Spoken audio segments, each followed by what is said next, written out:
Hello, welcome to One of the Force, the Star Wars podcast. My name's Phil, of course. I'm joined, as usual, by Dave and George. Good evening, gentlemen. We are back! It feels like it's been a lot longer than what it really has been.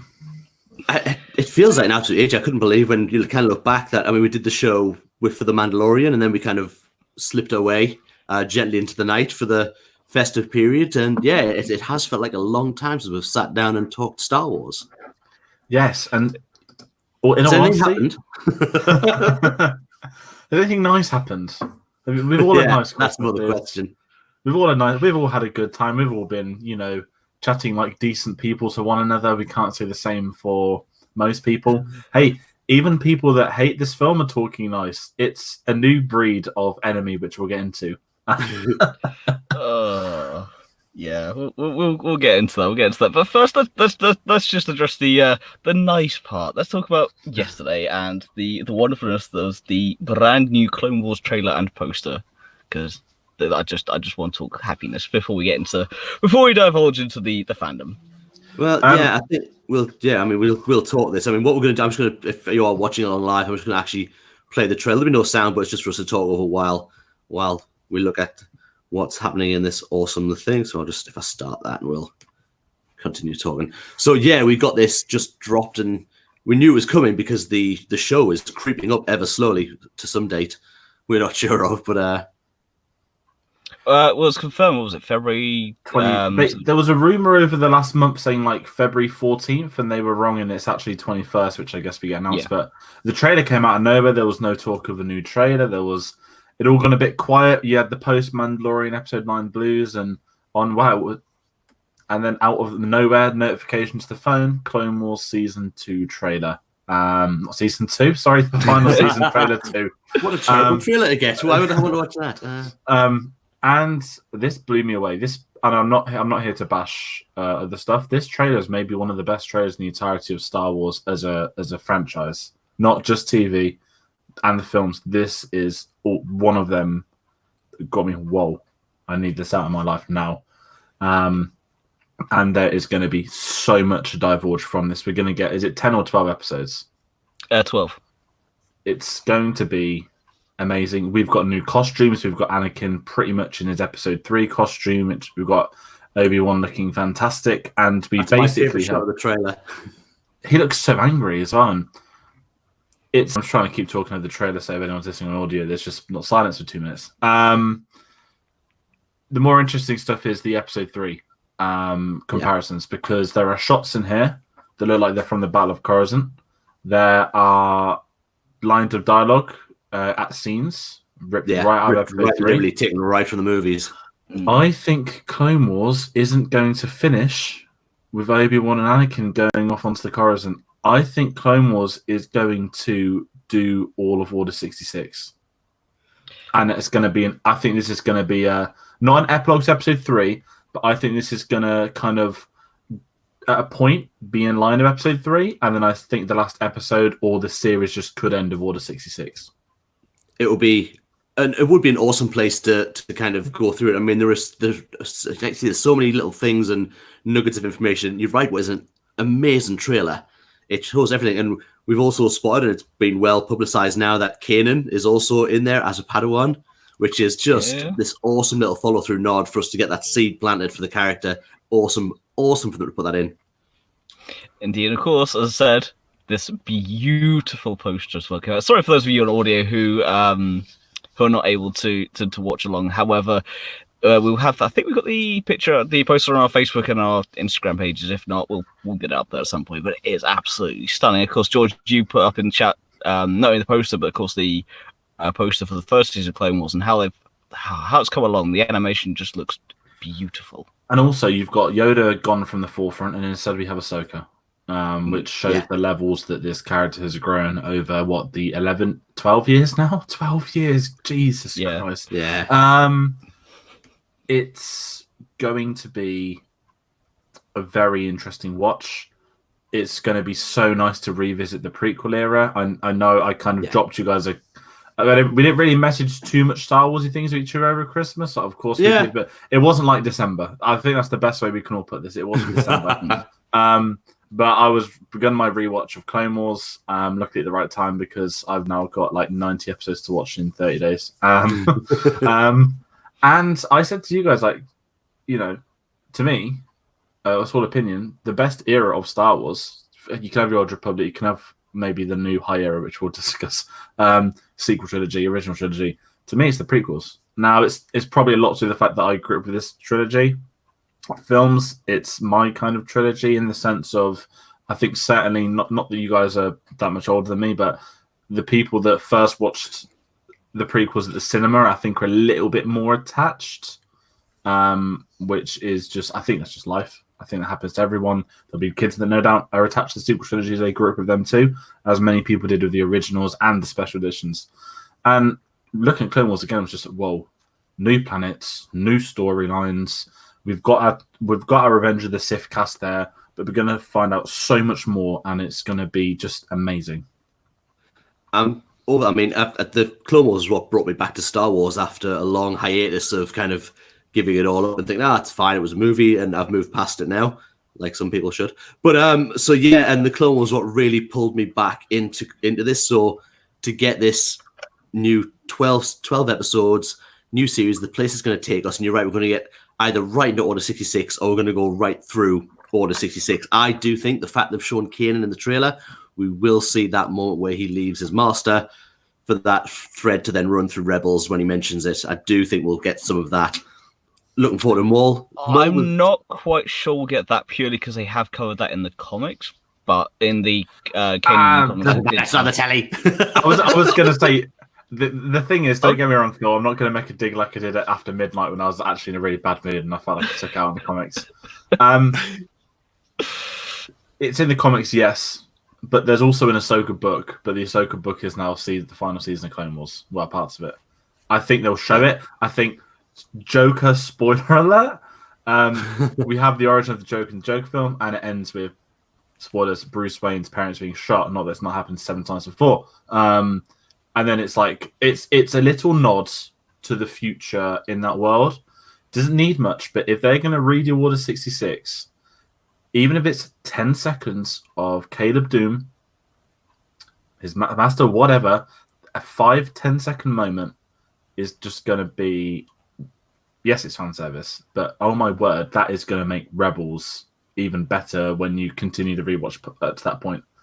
I think, and this is a bold prediction, I think we're going to get Order 66. I think they're going to set it up to be even deadlier than it was in the film.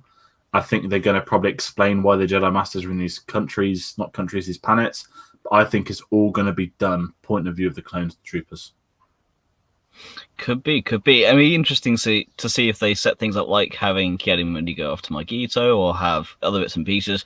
And of course, as you're saying in the trailer, you do have lines ripped straight out of Episode 3 with Mace Windu has Mace Windu, that was it. And he is on a hologram. Sorry, he is a hologram, right? He is chatting to the others when he says that. Yes. So if it's that's just the impression it gives. He's certainly a hologram. Whereabouts it is, whether it is just kind of spaced exactly like that. I'm so excited. There's so much that's going to go on, and I think this is going to be not the world builder, but this is going to be the pieces of the puzzle. This isn't the final piece. This is slapping the last 10 down together. I'm so excited. This trailer's completely reinvigorated me this week. That sounds ridiculous.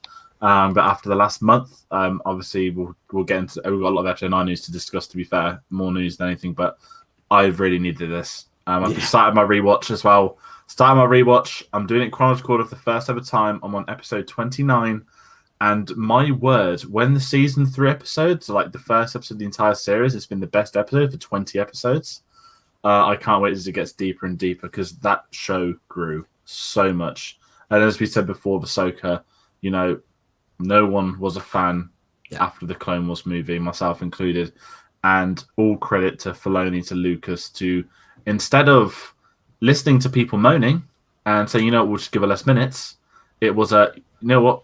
We're going to carry on developing her. We like this character. We want her to be in this, and we'll develop her and we'll make her better. And they create one of the best characters in Star Wars. Indeed. And it's also confirmed now to be airing weekly, which is very interesting as well, because that's 12 weeks, that's 3 months worth of Clone Wars, which will separate us between the ending of Resistance and beginning of Mandalorian season 2, and what other potential cartoon or animated project we'll get after Star Celebration. So it's a nice. I mean, I'm gutted because it's only 20 minutes every week. But at the same time, I just give it to. I can't wait. I cannot wait for that to arrive. It also means we will get, because Disney Plus now is coming again. We'll cover this later on, but it is coming earlier to the UK. We will actually get Clone Wars whilst it's airing. The second half. Yeah, second part.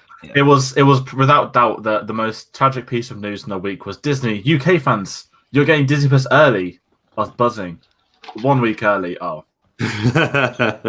that's going to make no difference to anybody. Clone Wars. There will be a way to watch it. We will get on those flights. Yes, we will. Got them booked. Our tickets are in our pockets, ready. And then we save flight money in the second half of the series. I'm not here to moan, but I'm kind of gutted it's once a week, and it's more the selfish fact that because I think the first ever time I watched Clone Wars was the first 3.5 seasons.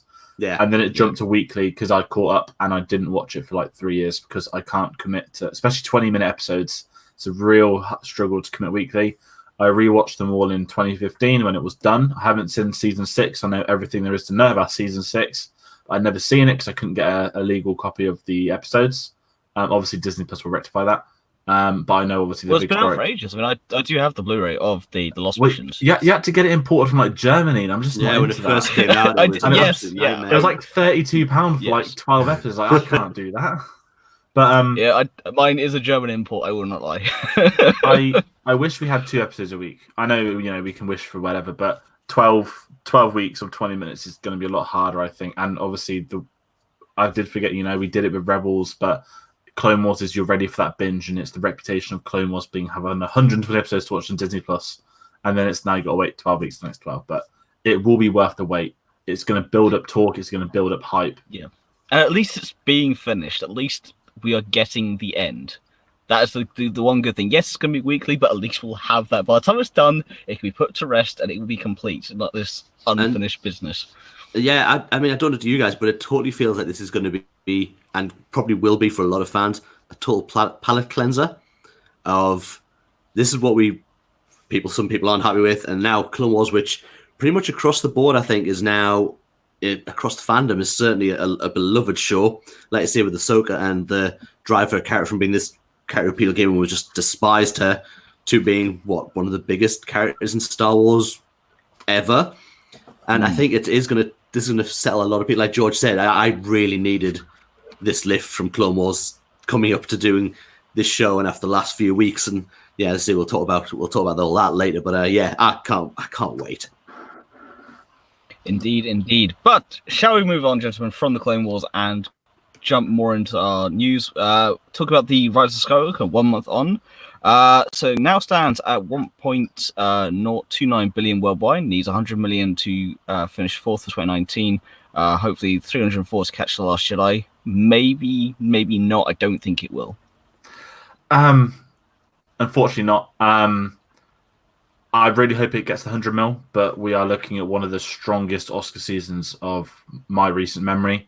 1917 took the British and American box office by storm. Very good film. Yeah, I'm seeing that tomorrow night. Can't wait to watch it. I don't think it's going to get that milestone. Bad Boys has made a very good amount of money, which no one saw coming. Next week, Birds of Prey's out. Hooray. And obviously, Jumanji's still pulling a good number. So, yeah, I'd love it to get an extra 100 mil, but I unfortunately don't think it will. Last Jedi's got no chance of catching, which is a shame. But at the end of the day, it's only $29 million away from Rogue One. I would expect that at the minimum. It's crossed $1 billion. We all knew it would cross $1 billion. Obviously, we're still traumatized from Solo. A lesson to be learned, and the lesson's been learned very well because Mandalorian is now a TV series that we all adore and love. Yeah. So that's the financial side of Episode 9. We'll go for the really cool bit of news because it's been nominated for 3 Oscars and 3 BAFTAs. Nominated for Best Soundtrack, Mr. John Williams, his 52nd nomination. Incredible. It's been nominated for Best Sound Editing and Best Visual Effects. BAFTA, same 3, except they just called Best Sound, Best Sound. So kind of what we expected, I guess, guys. It's got good CGI. It's got great stunts. It's got a great soundtrack. Well, you say great soundtrack. You guys know my opinion well on the episode 9 soundtrack, because I think it's the weakest of all of them. But it was an expected nomination.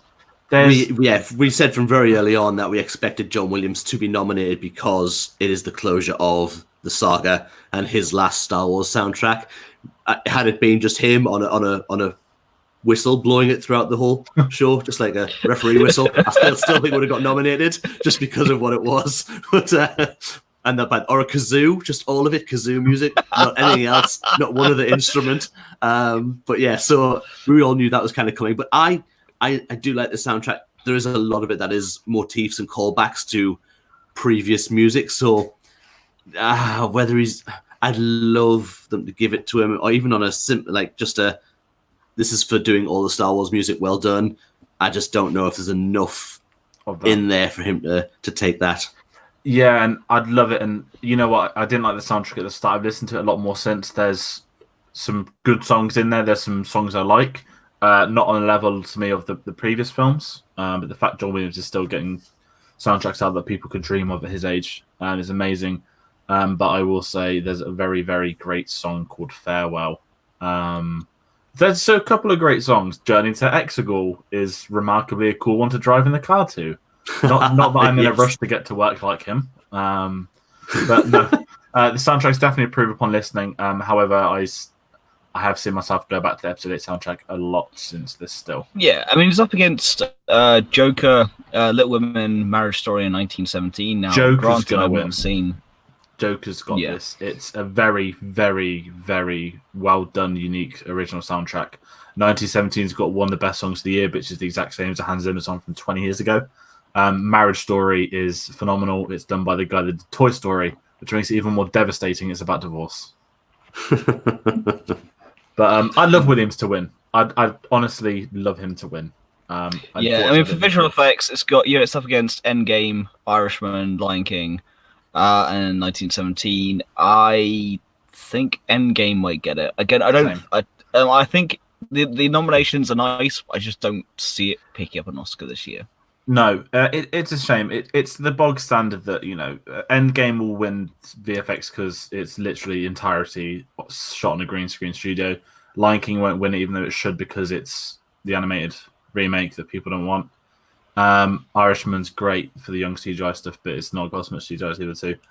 It's just nice it's been nominated. It's always nice. They don't need to put on the Star Wars Blu-ray covers. They're not that low. But it's, looking back at repertoire, Solo got an Oscar. I think all of them and the New Era have all been nominated for Oscars. Prequels only. Is it correct in assuming only The Phantom Menace ever got nominated? Not even 2 and 3 did for VFX? Yeah, I believe. I don't even think Across the Stars got nominated. I think it was because Across the Stars was their big push for episode 2.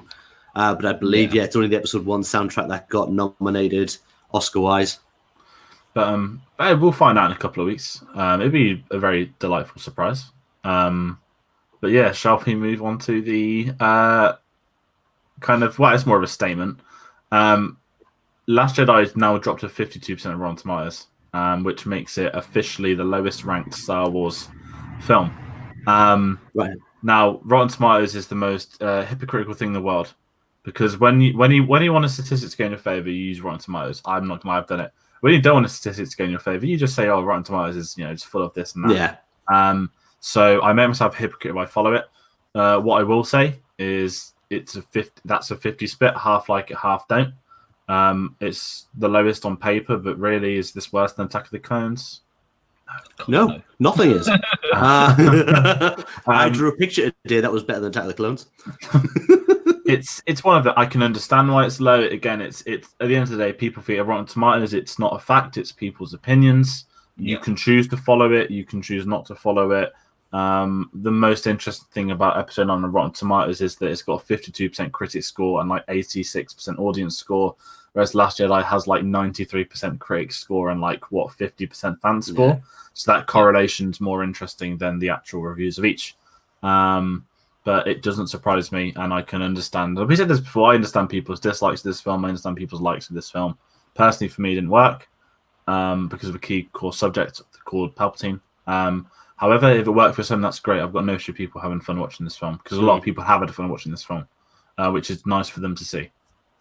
Oh, definitely. And I say it's certainly from my following viewings from after the first time, I loved this movie. I say that, and I just sit as a complete popcorn react and sit and just have fun right the way through it. I love the link. I love the Palpatine stuff. Which, I do. considering my body memory of watching the Rise of Skywalker was turning to you afterwards, going just tears through my face. You going, wait, you like this? Like, yeah, absolutely, yeah. Total 180 from when I first saw it.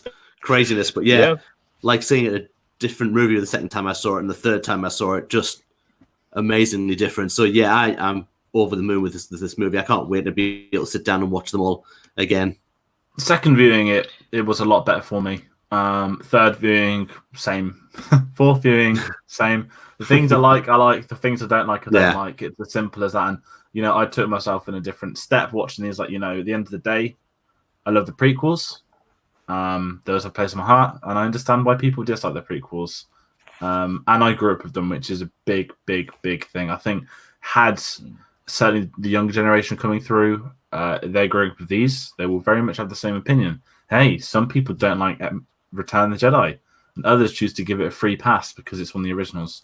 My second favorite Star Wars film. It's to be fair, as bad as some of the stuff has been online, the beauty of Star Wars. It's been. This is worse than 8.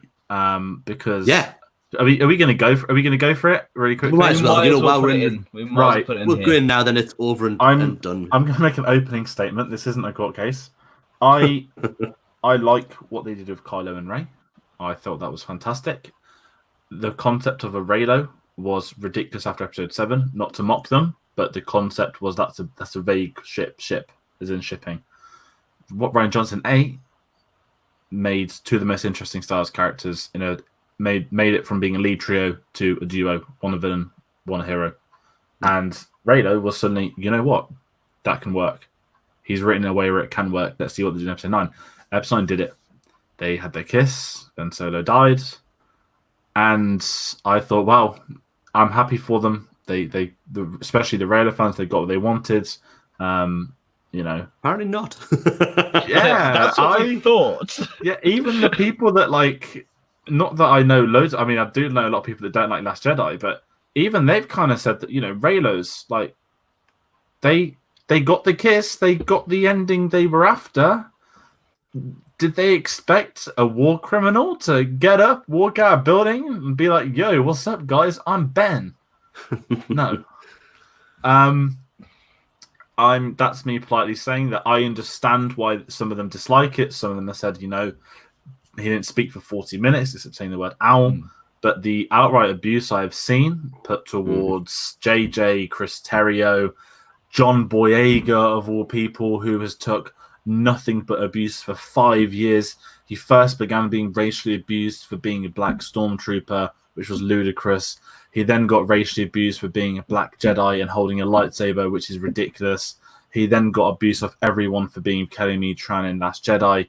And then he's had it for another few years off Reylos because there is a concept that Rey and Finn could have been an item, which probably was the original Episode 7 plan. And now Episode 9 is done. Episode 9 has come out. Of course, he's got a Disney contract still. However, he does not need to protect himself anymore, the story and whatnot.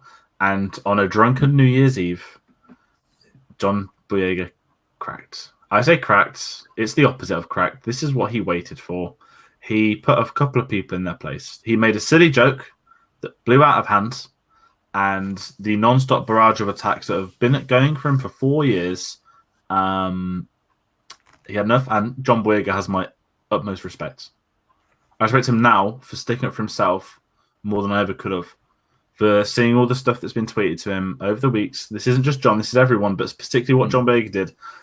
And every time he tweeted one, more would attack him. And some of them was ridiculous. Keep crying. Daisy will never love you. John Boyega's reply, Star Wars isn't a documentary. Another reply, Daisy is my friend. She doesn't care about your opinion. And, people just kept attacking him. And I've seen a really vicious side, and I am not going to criticize. There are certainly Star Wars fans amongst them, but I kind of personally, this reminds me of kind of like Twilight, Hunger Games, like the young teen adult novel that's actually an old Star Wars film. that's it's just gone out of hand. I can understand again if you dislike the film, but the reaction that's come since, again, fantastic campaign raising $90,000 for Adam Driver's Arts and Armed Forces charity. However, that does not give anyone an excuse to give abuse to directors and writers on Twitter, to back up making abuse by saying I donated to his charity. That is not the case. You're not buying a free pass to be an arsehole. And Star Wars I know I don't swear on our channel, and I know I don't. I'm close. I saw them giving abuse on Twitter to. She doesn't have an account, but Adam Driver's wife, his wife, who he has a child with, who's been married to for 7 years, was given abuse for walking down the red carpet with her husband at the Golden Globes, for holding her husband's hand. It's Ridiculous. been absolutely vile on the internet. Twitter especially has been an absolutely horrid place, and I've kept myself off as much as I could. I mean, I spoke to you guys in Messenger. I literally dropped and said the way fandom is at the minute has made me not want to be putting out a podcast at the minute. I mean, it got to that level where I thought, you know what, it's driving me away from this thing that I love because of the bile that was coming from people, and you can't go on sites the amount of people that personally I've had to stop following on Twitter just because of the stuff they were writing. And I mean, George put us to someone who wrote a Lucasfilm this 2-page letter about why Ben Solo's been treated terribly. I get, you're right, I get people have different opinions on a movie, but my God, some people need to understand this is a movie and that's all it is. This is actors saying lines, and honestly, at any point where I felt that I no longer want to be in the Star Wars community, it's been the last couple of weeks since the film came out, to probably when I got a bit reinvigorated by seeing the Clone Wars trailer and like, oh, I can settle into this. It's going to be fine. But yeah, it's been awful, and I've really, and it sounds stupid because it's Twitter and it's people online. I don't have to look and read, but I've resented what they're saying. Twitter, you will never find a more wretched hive of scum and villainy. It seems to be the case. I mean, there are some wonderful people on there, and I have lots of friends that I've met on Twitter and chat through on Twitter, and other podcasts that I've found through Twitter, and that's where it's great. But it's just the stuff that's been out there. It's absolutely shocking, and it really did take a big dent in my fandom. It hurt me. It hurt me to a point when I thought I might stop doing my own podcast because of the way things were happening, and I can't believe it made me feel that way, but it did. Yeah, I'm going to close up our thoughts here because it's a unanimous opinion here. Basically, it's everyone's entitled to their opinion. We've never said anything otherwise. The three of us have had different opinions on things throughout the 3 years we've been doing the show, and that's great. We love debating, but that's where it stops. There's no, again, as I was just saying earlier, I don't swear on our podcast, but it makes you want to, and especially as donating to the charities. That's not. You can't buy yourself a free pass to abuse someone. That's not how this works. That's not how the world works. I mean, unfortunately, if you can imagine what the world would have been like if we had this when the prequels came out or when the originals came out. You never know. For Empire, we had it. There was no social media, but how? I know this is delicate. Ahmed Best has been very vocal in the struggles he had. Yeah, he's even took his son to the location he famously to be, saying this is where I almost committed suicide 20 years ago. Social media wasn't a thing in 1999. Now, I don't mean this to sound nasty. How did Ahmed Best get that abuse? Of course he got the abuse. But was it face-to-face? Was it letters through the mail? Was it people in newspapers? It's everything. The fan mail and all that kind of stuff. It's not good. And this is the thing. Social media amplifies that, but Star Wars fans, and this is all fans, this even not, including Raiders, because they are Star Wars fans, they like the products. There's no competition of you have to watch this, and this to be a Star Wars fan. If you watched it and you enjoy it, you're a Star Wars fan. I think this makes Last Jedi look tame because we're a month into what's happened. And obviously we've seen Ahmed Best, Kelly Marie Tran. She did an entire press tour having a 1.5-minute screen time in this film. She probably didn't have to do that press tour, but she chose to. And it's sad seeing what everyone's been like, and it just makes it awful. And it's been, not hard, but I have had it's just boring going online and seeing Star Wars tweets Clone Wars trailer, comment underneath, justice for Ben. Like, come on, like. Yeah. I've just had, and that's just an example. There is other criticisms that have gone around, but I don't care about criticisms of the film in the sense of that's people's opinion. That's fine. So when you take it to that elevated extreme, no, not having it. Get out. No, I love the debates. I love the differing opinions. I don't like abuse. I was heavily criticized at uni for liking the prequels, but that's fine. It was never a judge on my character. It was more of just a question of why I could like the prequels. But there's a big difference between what we had there and this. Coming here from Jimmy Mando saying several podcasts have quit since Christmas for the simple fact it's not fun to talk Star Wars as fan makes a horrific experience. Partly they do. Partly, yes, there's a reason why we've also taken a little longer to come back than we would have liked. It is because we all needed a chance to recharge. So this is 3 years in now. We have just passed our 3-year mark, and we're not going anywhere. But we needed an extra couple of weeks to kind of get our heads back into it. And I think I'm going to leave it on that note purely because I don't wish to have this podcast divulge into a whole bash everyone, but there is no need to bash people. There is no need to throw insults, and there's no need for racism or hurt in the world. And we're going to leave it as that. And we are going to move on to our next piece of news, which is the Colin Trevorrow leaked episode 9 script. But this is something we will bash. This is something we'll bash. Although Star Wars is stupid. I'm going to let George and Dave handle this purely because I have been busy, to put it in a mild way. I haven't had the chance to actually read the leaks or any of the concepts, so I'm going to let these two handle this one. So I didn't know this until last night. There was 2 leaks. It just popped online, a leaked script from Colin Trevorrow's come online. Everyone's going crazy reading into it. Then a second leaked script, which was his second draft, which was submitted, I believe, a week before Carrie Fisher passed away, also leaked online. We're not going to read the scripts. You're welcome to have your opinion on it. However, there are 3 stages to making a film. Right, this is the opinion so far. I've seen some people. There's 3 stages. Writing a film is a film. Filming a film's one step, and editing. There are 3 films in a film. Yeah. And the more I've heard and read about the Colin Trevorrow one, the more awful it is and the bullet they avoided. I'm not going to sit here and debate the contents. I'm not going to read either of the drafts fully, but I've seen enough from neutral people discussing it. Points. Some things are good, some things are bad. We know it's called Duel of the Fates. Already hate the title. And I know the likes of Coruscant were in the first draft. Some weird General Hux, Captain Phasma was alive, and loads of weird stuff. Oh, glad they don't can that part. Yeah, there's it's a concept art leak today.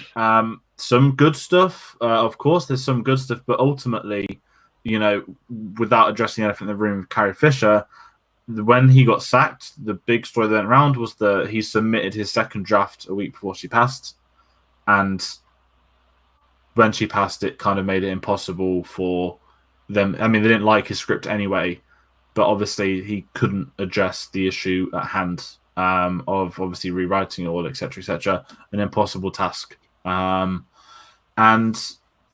I, quite frankly, I mean, I've said it, I'm not the biggest fan of 9, but I'm much happier with what we got with JJ than what we would have had of Colin Trevorrow. That in his script, Leia was open to Rey killing her son, telling her to go and kill him. That is so the Jedi way, and something that Carrie Fisher would want her character to do. Of course not. Not even bring Carrie Fisher into. I didn't mean to, but that is not something that the character of Leia would do. That doesn't feel that way. The only thing that does not feel Leia at all. The only thing I kind of read in the whole synopsis of the breakdown that I really thought was a nice move was going back to Coruscant, the old Jedi temple. But other than that, as a set piece, the rest of it just kind of fell really flat for me. The only thing I think I've seen is the concept art, which is Rey with a double-ended blue lightsaber. It's the only bit I've seen. Yeah, I mean, we kind of all assumed that may have happened. I think Kylo was going to fight her on Mortis. Dave is excited. Yeah, he was. The actual ending, the final battle was on Mortis. Both Rey and Kylo was it going to end with him jumping in front of a lightsaber going into her, or some basically Spider-Man 3. And I am very, very happy. I don't want Kylo cocky walk. I don't need that in my life. I appreciate the ties to the prequels, as I will say. Coruscant, the concept of Mortis in film was edgy. That was also both Coruscant and Mortis were gone in a second draft. Yeah. Because we all know the opinions on Mortis on this channel. If it's amazing. Could you imagine if it's actually Order 66? It's the script is out there for you to find if you want to read it. I'm not going to read 2 drafts of a script. It didn't get past being submitted as a script, let alone changes that happen whilst they're filming. Let alone actors. I mean, someone pulled out an interview from Adam Driver from December where he said, I fought for the character of Kylo Ren to be Ben Solo. That, to me, that indication after seeing the Trevorrow leak is Adam Driver also did not want to be involved with this rubbish. And I also think that would have come into play. Not that, actors are more powerful, but there is no redemption in the Trevorrow script at all for Kylo Ren. He is the out-and-out bad guy. Which I don't mind.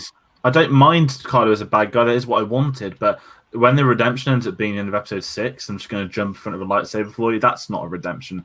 The way it was done was so much better in 9 with Han Solo, the cameo, the memory. That was perhaps one of the best scenes of the new trilogy, and one of my favorite acted scenes. But the problem is people that are 9, again, it's fine about 9, but to jump to the conclusion that Colin Trevorrow, if the script was a masterpiece, do you think Colin Trevorrow could have directed a masterpiece? Like, there is so many levels to it. I don't think it was going to happen. I can see why they've been Tim early, and again, we've always wondered. It was a case of when, not if, Colin Trevorrow was going to get sacked. Yeah, they did say during it was creative differences, and this really would actually then lend it to be completely creative differences. Exactly that. And, they gave him a second shot, second draft didn't work. Time to say goodbye. Obviously, at this point as well, they had the dramas with the Solo directors. So obviously, the script was submitted before Christmas. Yeah. Solo was gone in June, and then it was Trevorrow's gone. No, sorry, Trevorrow already gone at this point, hadn't he? He was gone the year episode 8 came out, didn't he? Wasn't long after, yeah. Yeah. But yeah, you know what? We'll move on from bashing things to some nice things about episode 9. Yes. We do have the visual dictionary is out there now. If you want to go get a hold of that, I have my complaints up there somewhere. One of the most fun things that came out is we're all waiting for the Art of Rise of Skywalker book to come out and have a look, and then somebody was it in China or somewhere in Asia, they've accidentally someone released it early. So pretty much that whole book, if you want to find it, is out online, and there are some glorious things that could have been shot within 5 seconds that would have made us love Rise of Skywalker. Mustafar.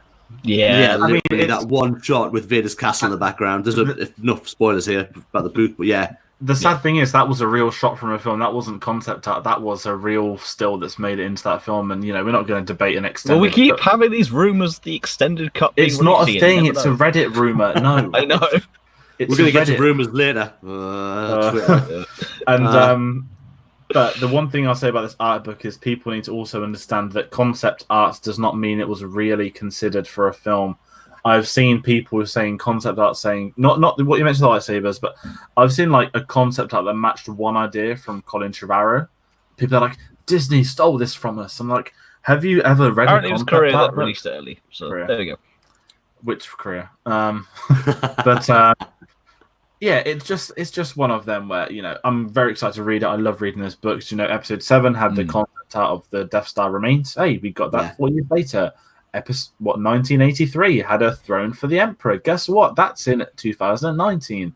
Concept art is a beautiful thing, and it's a book. Yeah, I have the Art of the Last Jedi, and it's one of the most beautiful books I own. I'd love just pouring through that book with the coffee and just taking it all in. It is stunning. Yeah, I mean, some of it, don't get me wrong, I'd have much rather seen it in live action, like seeing some Jedi ghosts. Anakin. Yeah, I can't wait for it to get released over here. It's got no release date yet, but surely they should release it early now. It's online in absolutely, yeah. But and also the Last Jedi novelization has now been delayed a week to March the 17th, the official novelization. I've not read any of them for the new trilogy. I know it's got a lot of fans. Apparently, it's going to be really long. It may have some of the stuff that may have to have been cut out, but I'll be interested to see what happens when it releases and see what people say. Absolutely. Yeah, indeed. And with that, let's move away from the Rise of Skywalker for a little while. Yes, and let's move back in time even further to the rumor about the new era being the high era, being future of content from making Star Wars. Yes, I'm excited for this. If this is going to be the case, bring it on. Yes, the high era. So, making Star Wars, credit the source straight away. They got a couple of great scoops right in the past. We're not a kind of scoopy podcast. We'll respect those that come out and did the work. Can I just say I want to be a Scoopy podcast from now on? It was just started meshing, let's find our sources. We'll get to sources in the next two, don't worry. We know we're famous on the channel for going, hang on a second, we'll film this just as they're putting out the Star Wars show, so we can go take all our breaking news. It's fine. It's just how we work. The rumor is that Project Luminous is going to be set 400 years before the Skywalker saga. And this will be called the High Era. Of course, 420 years before Skywalker then became a thing. 420 being high, we don't condone that. We do or don't? I don't know. I don't care. That's not our podcast. Anyway, we'll say we're not Jeff Rogan. I've lost myself. Yes. So Project Luminous. We know the writers. We know there's comic book authors, writers all together. And the concept is that there's a room that they're all creating this universe together. It's a new era of Star Wars. It's not Old Republic. It's that middle ground. The rule of two exists with Sith, but the Jedi are in their peak.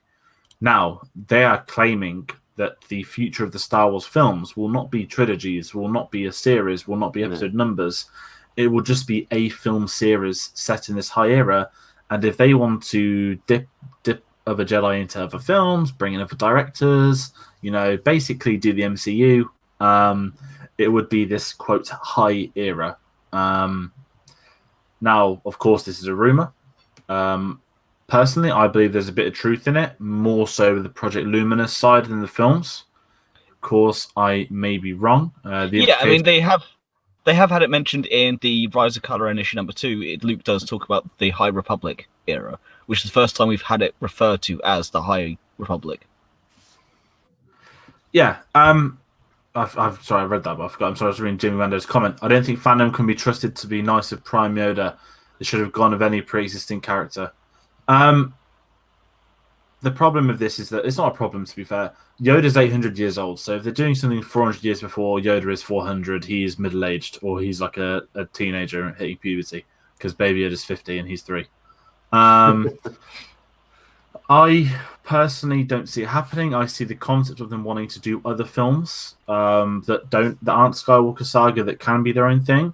I personally still think they're going to go with trilogies. However, this is now January the 3rd. Yeah. We were told in November we would have a director and details out by the end of January. Next Wednesday is the last Wednesday in January, and the Star Wars show hasn't returned from its Christmas break. I shall leave it there. What do you guys think? We're going to put a pin in it. There's no breaking news for us tonight because I'm not sure if they will announce it or not. I don't think they will. No. We know that we've got the film slated for 2022. We know that's still the case. It's 22, 24, 26. We know that's still happening. What that will be and when that will be announced, I'm not sure, because there was no official announcement that we'd have it in January. There was a pseudo announcement kind of thing. I took it from some interview or something. I can't remember exactly where it came from.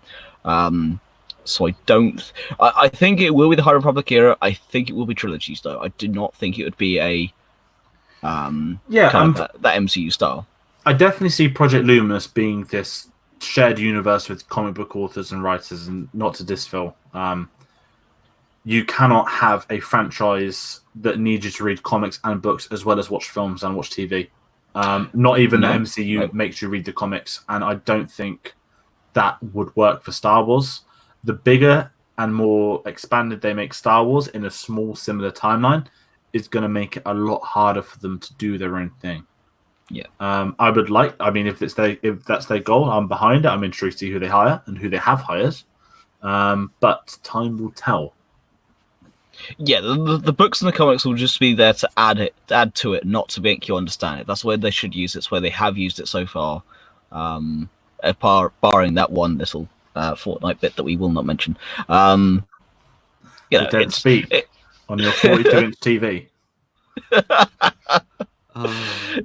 Oh dear. Dave, your opinion on the hire, or you? I'm intrigued for where they'll go with it, and it's an era that they kind of go, yeah, it's 400 years before Skywalker Saga, and obviously that leaving. I know what I want. I know what I want from it. Leaving it being set as, and then they always leave it before the Skywalker Saga. I think they need to leave that phrase now as well. They need to move away and just say it is set 400 years before something else, before Clone Wars, anything like that, just so you get a different mindset that you're moving away from Skywalker. Although it's 400 years before the Skywalker Saga, it could be anywhere in the universe. It could be off planet. This could be thousands and thousands and thousands of miles away, planets and things we've never heard of. And that's what I want. I want them to move away as far away for a little while as they can. Well, it's very simple. All they need to do is change it from a long time ago in a galaxy far, far away is to a very long time ago in a galaxy far, far away. Done. That's all you need to do. Simple change. I really would like it to be about Darth Bane. That's what I want for the new trilogy. Would be a Darth Bane trilogy because, of course, Yoda talks to Darth Bane in the Clone Wars. Talks about the rule of two. Of course, we now have Rey and Kylo being a dyad.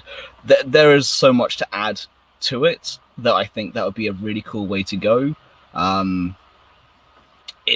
So I'm interested by it, and I want to see what could happen. I'm going to move on though to our next piece of news, which is just hilarious because I loved watching these two kind of blow up. I was there going, no, this won't be the case. Don't worry about these two. Especially Dave was just completely ranting about this one, which is the Twitter hoax that Kenobi was cancelled. Just believe this is a production schedule. Honestly, this came out at a time when I was in my real lull of after the fandom stuff, and Twitter was alive, and then George dropped this into the chat, and to say I could have wept in the corner and just thrown my toys. Not physically have a pram, because I don't have a pram, but could have thrown them out the room they're in and trashed everything. It was utter devastation where even the thought that they may have cancelled Kenobi came out. I know, George, you were in the same boat as me. This was a Star Wars killer. Yeah. So Kenobi, the most anticipated, more so than Clone Wars, I'd say. Most anticipated piece of Star Wars lore, maybe in history. It was a normal Friday night on Twitter, and I just refreshed it like 10 minutes later, and suddenly every single Star Wars account, oh my god, Kenobi, this can't be happening. Ewan McGregor gifs everywhere, people losing their minds. It was the apocalypse on the social media, and I got to the root of it, and it was that the rumor was Kenobi being cancelled. I was furious, heartbroken, and upset all at the same time. Yeah. I messaged you guys like, hey guys, there are rumors on Twitter that Kenobi's been cancelled, and everyone's losing their mind. One journalist then tweeted saying this will be the end of. It was like the Grand Moff Tarkin Kenobi gif or something, and basically a joke account called Discussing Films a Real website, but there's a parody account called The I in Discussing's an L, so you can't tell. And they put, due to creative differences, the Kenobi series has been cancelled, source Disney+. And this was like a day before the Friday night as well. No one said a word. This just happened on Friday night. And basically, it broke the internet. Real journalists had been looking into Kenobi because something happened. We believe it's a scheduling change, that's all. We've just told the crew to hold off a month is the rumour. But because journalists were already looking into something developing with the Kenobi series, when the rumor broke of Kenobi being cancelled, there was levity behind it.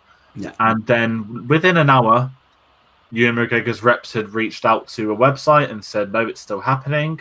Disney had then officially reached out to another one and said, we can't obviously say it's happening or if it's not. Wink, wink.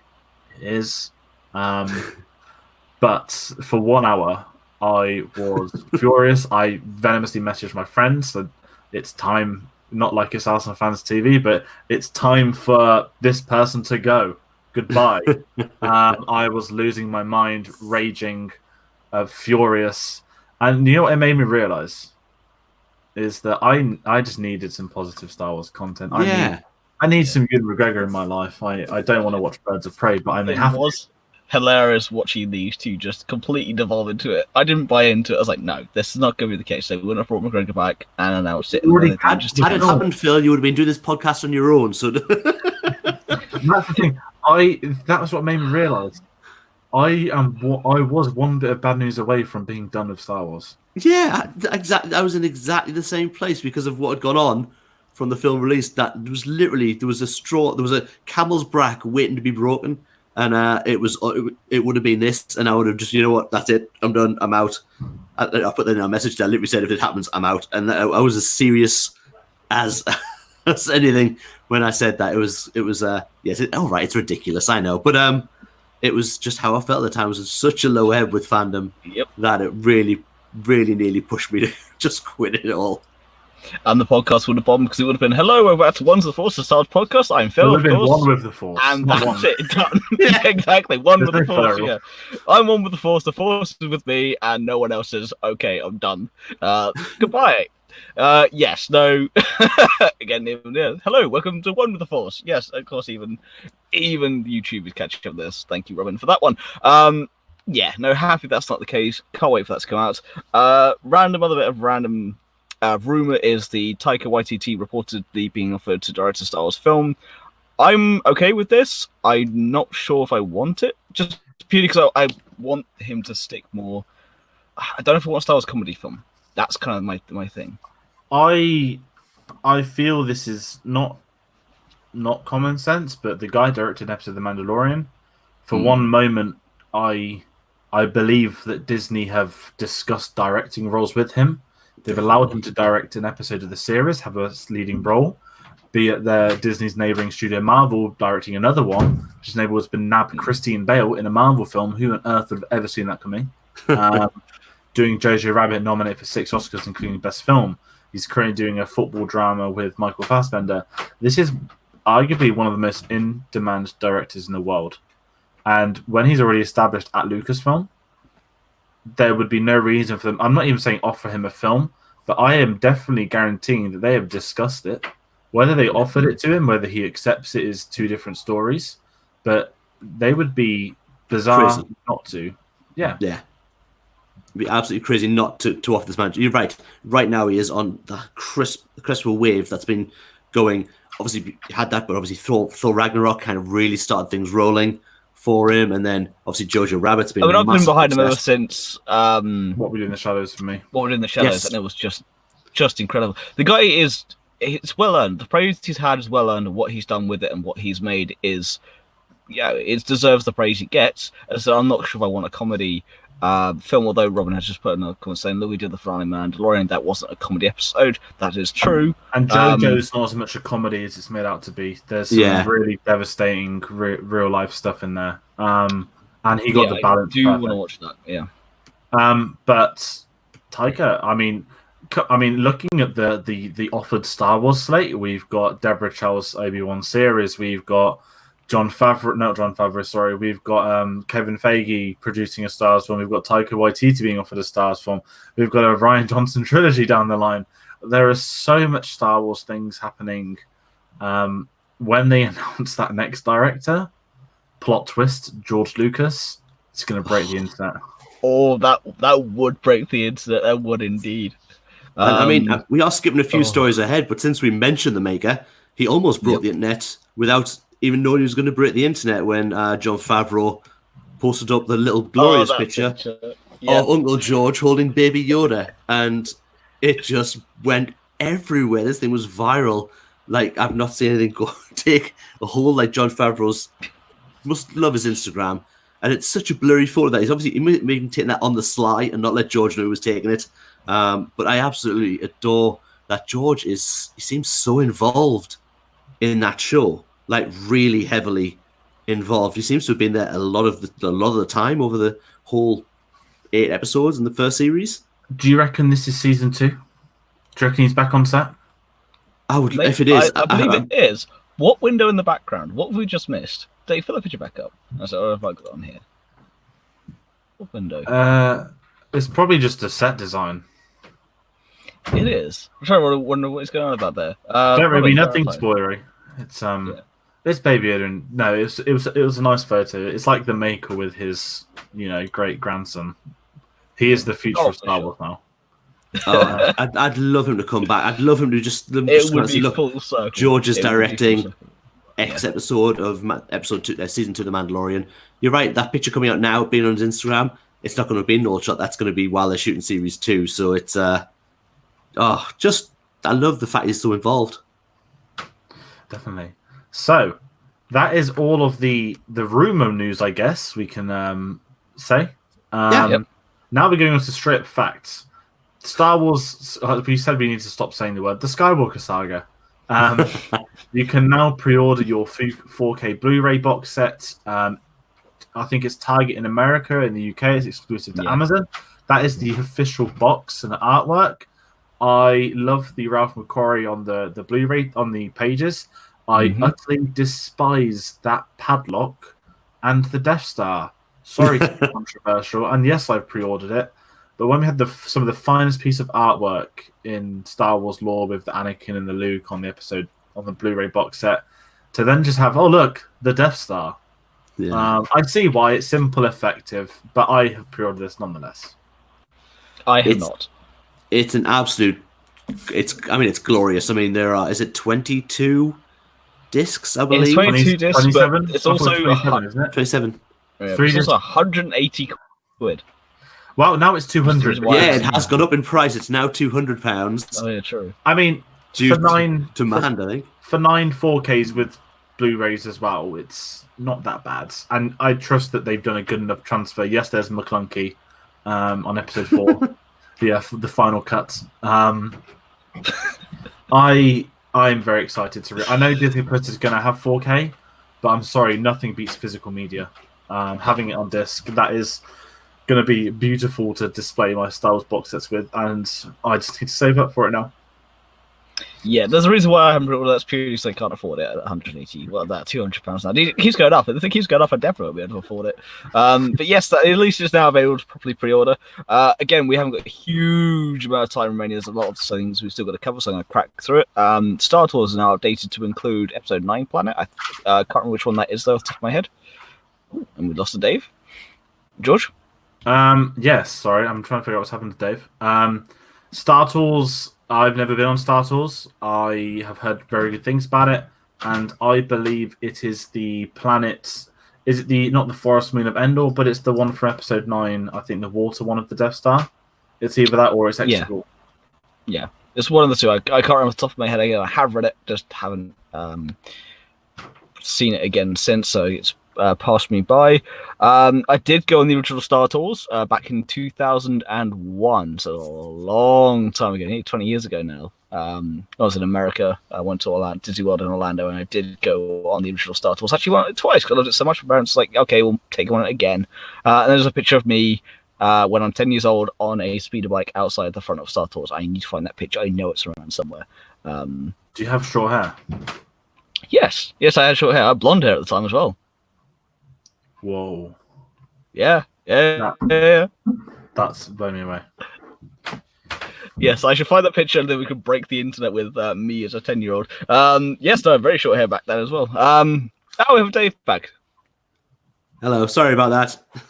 It's fine. We'll talk about the Star Tours update. Oh, I'm guessing we're all guessing that we're going to the final battle from Rise of Skywalker, right? Yeah. But better than the Star Tours, Rise of the Resistance is now open at both Disneylands in America. They did Orlando first for like a couple of weeks, and then it opened last week in Anaheim. Apparently, it's incredible. I've kept away from footage. I've seen a couple of seconds that's been shared on Instagram, stuff like that. But I've heard very good things. I've heard this is meant to be one of the most expensive rides ever built as well, which is remarkable. It looks it. It does. I am excited for August. Not that I keep saying it. I had a very quiet day at work last week where I actually did my entire holiday schedule 8 months early. And I've now Googled the price of everything I want to buy at Star Wars Land, and guess what? Can't afford it. Really? Wow, that is surprising. Someone on my Twitters came home with 10 lightsabers. 10. That's craziness. They're like $200 a pop. Apparently it's 140 for the blade for the lightsaber, $50 for the blade. You know what? They look better without the blade, and I'll give them that. And they look a lot better than the Hasbro ones. 10 of them though. He bought the more one twice to put it. Oh, so jealous. But there is a Ben Solo one which was released just after episode 9, and apparently it's selling out, going for astronomical price online. And there's a rumor that it's not limited edition, but it will always be built in limited batches, so it's going to be the hardest for them to get. I'm excited. I really don't know what lightsaber I'm going to buy. I'm not going to build my own, I've decided. But I will be roaming the galaxy and reporting to you all. Oh, it's going to be amazing. In 7 months, in 7.5 months' time. So long way away yet. Indeed, you lucky, lucky person. I would swear, but I refuse not to. But you know my true feelings behind that one, my friend. No, enjoy it. Have good fun on that one. But that does actually now conclude the news. There's been a lot of news to choose through this evening. And we're going to move on to my favourite part of the show, being Star Wars, because there's actually quite a lot of Star Wars to cover this time around. First up, Queen's Peril has been delayed to the 2nd of June. It's been pushed back a month. I am looking forward to that book because I need to read Queen's Shadow as well. That gives me extra time just to crack on through that. We've also then had the announcement from IDW that they're going to be doing a weekly mini-series for the Clone Wars. I think that's coming out a little bit later, so I did have the release on my phone. 2 seconds. However, yes, very much looking forward to when that comes out. I think it's April, if I remember correctly. Just bring it up now. Yes, from April 1st to April 29th, we're going to have the IDW Weekly Clone Wars comic. Very much looking forward to that one.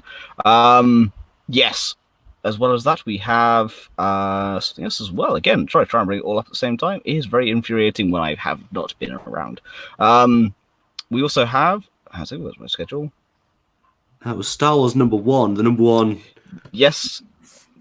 We also, well, to be fair, we have the Star Wars #1 being the highest selling comic of the decade. I'm going to say it's going to be closely followed by Rise of Kylo Ren issue #2, which you cannot get for love nor money anywhere apart from in Planet London, where I picked up 2 because they had 30 sat on the shelf. So I was like, yes, I will have 2 of those. However, yes, so Star Wars #1 is the highest selling comic of the decade. I don't have the exact figure. Dave, I'm pretty much sure you had that one up.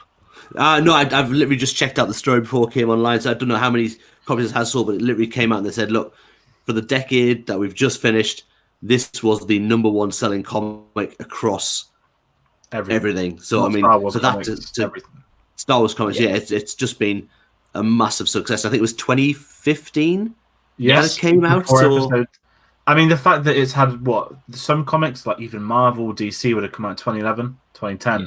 2011, you had the sort of re-rise of DC when I used to read comics, New 52, and Star Wars swamped it. I remember when issue 1, I bought the first few months of Star Wars comics. I did give up when it became too much. But I remember it being massive when that, because was that in theory, after Rebels, the first piece of new canon? Pretty much, yeah. And unfortunately, all the new books, yeah. And unfortunately, he has a duel with Darth Vader, so that was a real turn-off. I love it. I do have that very first issue graded as well, and it is set beautifully in my collection. I'm very much looking forward to the new run that's starting started this month as well. Actually, I picked up issue 1 when I was in London the other day, as well as pick up Rise of Kylo Ren. I'm very much looking forward to seeing what they will do now with the new era set between episode 5 and episode 6. Again, cracking on with things. Toy Shelf. We've had the 40th anniversary of Empire Strikes Back Black Series and now shelves, along with the new pops as well, which we've seen. Although, Dave, I will let you kind of crack on with that one. Yeah, so I mean, the first thing we're going to look at is the 40th anniversary Empire Strikes Back Black Series. These again on the Kenner style cards. If you are watching along online, we've got the image of that. So you've got Leia, Han, Luke, Bespin, outfit, Nat Driver, and Yoda. Only thing for me with this, they look lovely. The cards, as always, are some of my favorite artwork and the way it's designed.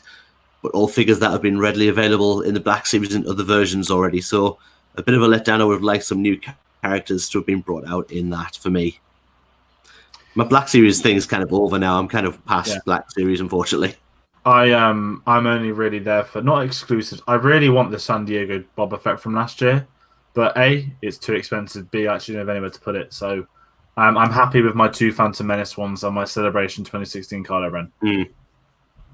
I still love getting Black Series, but these ones I don't like the fact that, again, they're just re-releasing. I want new ones. I want different things. What about Lobot? So, yeah, Lobot would be cool. Or what about a new digital paint version of Luke, but with the Vader Luke from the cave on Dagobah? That would be awesome. That could be an exclusive, maybe a Celebration, something like that. I do have a feeling they will offer one, and if they do, George, you will be taking order for at least one of those. I can guarantee it. And as long as while we're talking with the 40th anniversary, we also got the 40th anniversary pop releases as well. So they came out around, I think they came out earlier on this week. Yeah, London Toy Fair. Yeah, London Toy. Yeah, that's exactly right where they were. So yeah, they brought them out. They've got some images up here as well of the figures that are coming to Funko Pop for the 40th anniversary of Empire. Only disappointing for me is the box art, which has the 40th anniversary logo massively wedged on the top and looks really out of place and ruins the box for me. I like just when they said Star Wars, didn't need that up there. On the bigger boxes, you can see if you're looking again online, we've got the Tauntaun and Han and Leia together, and it's just nicely in the bottom. It looks quite good on there. But yeah, it's some nice figures. I'm not overly keen on many. I like the Luke and Yoda, and I like the Tauntaun with Luke. Other than that, I don't like the carbonated Han. The only real one that is going to be my purchase is the one I'll bring up now, and that is Darth Vader inside Meditation Chamber, which I absolutely love. For no matter how silly it looks, I love it. Yeah, I might get that one, but then it's finding the room for it. But it does look kind of cool. But I agree with you. The box art, I don't like that Empire Celebration logo being slapped right back in the middle. It just why can't they just do the sticker like what they did for before, like on the box itself? Yeah. It's just a year of stickers on everything. That would be perfect. Now it just looks tacky. It was really tacky. It looks misplaced where it is on the top. I really just like that as well. The little Luke and Vader that looks like a T and a H as well. It just looks ridiculous. Yeah, I'm happy I stopped collecting these. Sorry, Dave. No, that's okay. I'm collecting only ones that I adore. Like I was at a point where I was getting every Funko that I could get my hands on, but now it's kind of settled it down to ones that I really like. And is that because you're struggling to reach the top of your collection, even though you're quite tall? But yeah, so they also brought out a slew of Mandalorian pops that are coming out. There are so many helmets to look at here. Obviously, you're getting new IG-11s. You're getting quite a few takes on the Mandalorian, the Flame Trooper, the Jawa, no fairy egg included, which is a shame, I thought. But yeah, so they're just bringing out obviously a massive amount of pops because the series has been such a massive success. Of course, you would get out as many of these as you can because they're going to sell. I know the exclusive, the New York Comic Con exclusive that came out not so long ago for the Mandalorian is the price on that is skyrocketing daily. If you have a look on the Funko trending at the moment, I think it was like £111 last time I checked for that exclusive, and it was like £20 it came out. So there are some to be gotten, but yeah, there's a few too many in that collection even for me to go hold and get.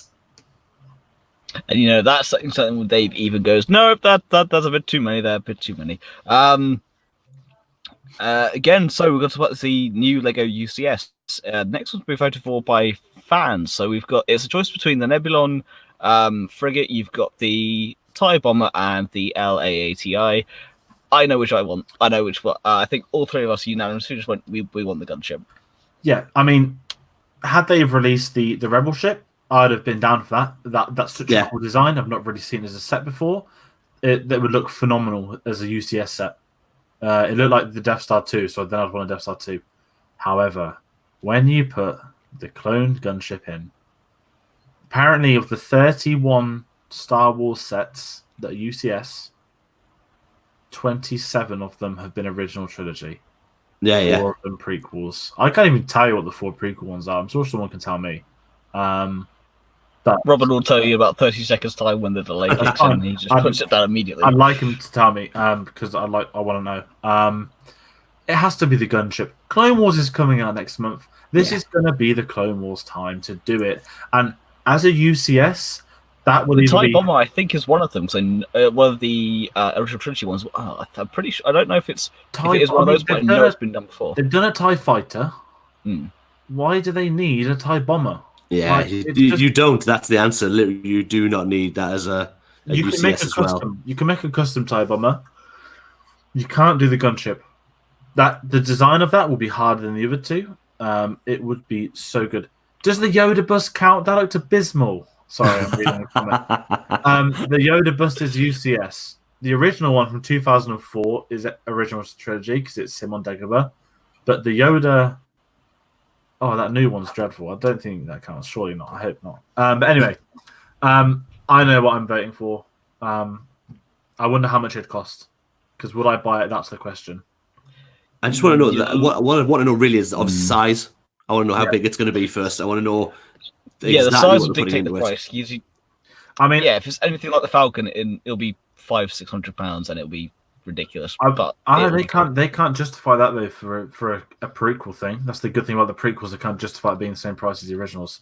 What I will say about Lego, and I know we're not a football podcast, they released one of the best sets of the last 20 years when they did Lego Old Trafford Football Stadium this month. They've signed a massive sponsorship deal with Man United Football Club. I am envious of my club Arsenal. I would happily pay £300 for a 4,000-piece Lego Emirates. Lego has got it on point by making this set done by fans. I reckon there's been a bit of a backlash to the Star Destroyer, and by giving fans a chance to do it, then I respect that, and I think they should do that more often. Oh, definitely, absolutely. Yeah, I consider them doing that in the future as well, and it's a nice thing. I mean, again, I may not buy it purely because of space, but you never know if it is the LAATI and if it is of a reasonable size, and if I can justify the space somehow, then maybe I still have the Siren Crawler to finish that Robin will forever bash me for never finishing, which it will get done. I do have that ECS Siren Crawler. It was free, it was a gift, and it will get done, but maybe another 10 years time, which you never know. And of course, we're going to finish up with games, with the fact that FFG have cancelled the Star Wars Destiny game. I did play it for a little while. It was quite fun. However, FFG have had quite a few layoffs recently. We've been worried for the future of quite a few of their products, and Destiny was one of the ones to suffer. And see, I mean, it's more obviously for the stuff that you're interfering with the gaming, the tabletop gaming, and I don't know how big Destiny was in that side of fandom. I don't know if it was a massively played game. Obviously, a lot of the other tabletop games are much bigger than Destiny as well, and the competitions that's around us. Yeah, Legion, Armada, and X-Wing are much bigger than Destiny was. Legion has been very popular. It's up and coming. Armada's been played for a while. X-Wing is the most popular. It has its own. I mean, they each have their own world championships anyway, but X-Wing is so large that it has its own event, whereas Armada, Destiny, and Legion were clumped together in one venue. X-Wing is so big it has to have its own world championship by itself. Again, suffered with a few with some of the other products, but Destiny now has gone by the wayside. Again, it was popular, but not overly popular, and I think it's just suffered for some of their losses and being not one of their biggest draws. But unfortunately, that is the way of the world sometimes. And unfortunately, I think, unless I'm wrong, that is everything we have gone through on the list this evening. George, is there anything else I've missed? No, that is everything. It's been a busy few weeks, and with Clone Wars coming back, we may get busier. There'll be a lot of news. We sure are expecting a director announcement, which we will find out about if it was true or not. We've had 9 come out now, and we knew it was going to get busy before 9, but we knew after Solo it was going to go quiet for about a year. Yeah, this is going to pick up. We've got 3 TV shows. We've got Mando season 2, Kenobi, Cassian, Clone Wars, probably a new animated series. Hey, Resistance finishes this week. Good news. Yeah, well, just speaking of such things, Phil and I, we know we have now fallen way behind in Resistance. So the finale is this Sunday. So Phil and I will be letting the finale play out. We'll get that. And then what Phil and I will do, we'll probably sit down and we'll blitz through from the episodes. I think we got to episode 12 in our reviews. Yeah. We'll get a few more. We'll get those all put out together. So not as one show. We'll split them off, but we will get them out. Probably in the space of maybe a week or two. We'll go right through them all and speak about them all, because we want to finish that out so we finish the series nicely. But yeah, it does finish this weekend with the final episode of Resistance. Indeed. I mean, that's the thing. I want to take this opportunity to talk about the content we have coming up. So, yes, we have been away for the last 4 or 5 weeks. We've had our chance to recharge, but now, yes, Dave and I will be covering Resistance and finishing that up. Yes, we will be covering the Clone Wars. What day we'll put the show on, we don't know yet. What day it comes out in the week, we'll find that out, and then we'll adjust accordingly. But we will be talking about the Clone Wars. We will have our flights books, and then, of course, in March, we can just stay here, and our bills get infinitely cheaper, and everyone's happier for it. So we'll have that coming up. Now that episode 9's out the way, now that a lot of that build-up's out the way, and before we have Kenobi and Cassian, we will bring back our list videos. We've all had a discussion about wanting to bring those back. We all want to do that. We will have those coming back as well. And of course, we will have build-ups to Kenobi, Cassian, Mandalorian Season 2, whatever the animation project is. We will have Celebration coming up as well. So yeah, the program for 2020 is going to be quite large, and I think we're all looking forward to a lot of stuff we've got coming up. But yes, for the foreseeable future, it will be Resistance for Dave and I finishing that up, Clone Wars coming up for the three of us. We'll have our bi-weekly shows per usual, and whatever else comes by the wayside, we'll bring the list videos back. In fact, that's the thing. If there's any list videos you want us to cover, if there's any special videos you want us to do, put a comment down below, either here on YouTube or on our Facebook page, Instagram, Twitter, any one of those places. Put a comment, leave us a note, let us know what you want to see. We're more than happy to discuss it and cover it. And yeah, we're very much looking forward to what we've got coming up for the rest of this year. Absolutely. And just before we sort of sign off, a massive thank you to everyone who has watched along tonight, who has been in the comments and just joining us in general. We know we've been away quite a while, so for us to jump back in and have people be ready to sit and watch our show for an hour and a bit, which is absolutely lovely. We'll probably get back to our time slot going forward, but we knew we had a bit more news to cover this week. So yeah, just a massive thank you to you all for still being here. Indeed. George, any closing remarks? Battlefront 2, keep playing it. It's going to get excited for the Clone Wars. Yeah. Start your Clone Wars rewatch. If you haven't, Star Wars tweeted today, if you watch 4 episodes for the next 30 days, you'll be up to date. It's a lot of spare time people do not have. However, I've got 90 to watch in 30 days, so I'm only a quarter all the way through. So just saying the Clone Wars are on Fridays, which means we'll probably take our I Saturday thought it was the slot. 21st of February. Don't forget that the Mandalorian started on Wednesday as well. Yeah, but that was more because that's when Disney Plus launched. I thought... No, Robin's right. The 21st is a Friday. There we go.